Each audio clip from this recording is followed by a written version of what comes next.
first discussion in the book surrounds the prevalence of screens in today's society. As our interaction with digital technology increases, we rely more on visuals to present information in a catchy and innovative manner. According to Apkin, when you tell a good visual story, you're creating a mysterious chain of events in the viewer's mind with every electronic visual choice you make.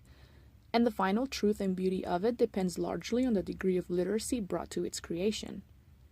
To continue this topic, he invites the reader to a conversation that discusses our interaction with technology as creators and audience members, and how such interaction shapes our literacy practices regarding visual media.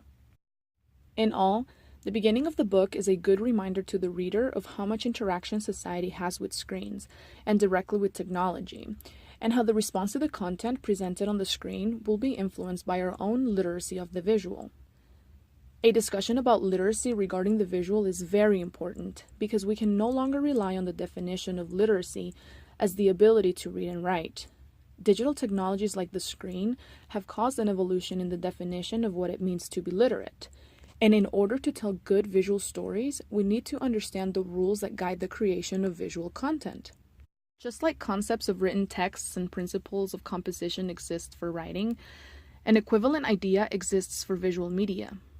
Apkin calls this idea grammar of the visual, and he explains this term in the book by comparing it to writing.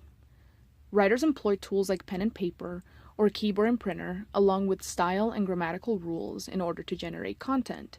Similarly, visual storytellers use cameras, microphones, and editing systems to create a story, along with their own style and grammar rules, such as frame, or everything we can see, sound, or everything we can hear, and editing, or everything that constructs a story, to also generate content. The text then explores the historical background of literacy with the beginnings of recorded communication. The cuneiform is mentioned, followed by technologies like papyrus, the alphabet, the printing press, photographs, and other similar visual representations of information. Adding emphasis on the visual, specifically the movie, Apkin discusses the delivery of content by film and mentions that the combination of moving image, spoken word, text, and music makes the movie the most powerful and compelling text that has yet been created. With the discussion of new tools for creating content, along with an increased use of the screen to present information, the reader begins to understand the need for a larger conversation about visual literacy, also known as the process of generating meanings in transaction with multimodal ensembles. As more individuals understand visual literacy, they will accept and embrace visual stories as being complex items of communication, just like text and speech. With writing, we have been exposed to grammar as a way to understand the rules that make up our language and the way letters interact with each other to deliver comprehensive information.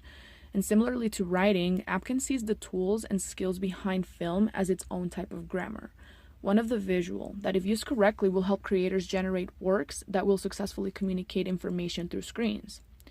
He is right in asking for users to be aware of the rules behind the creation of visuals and of the user's own visual literacy, because visual literacy is a cognitive and ongoing process.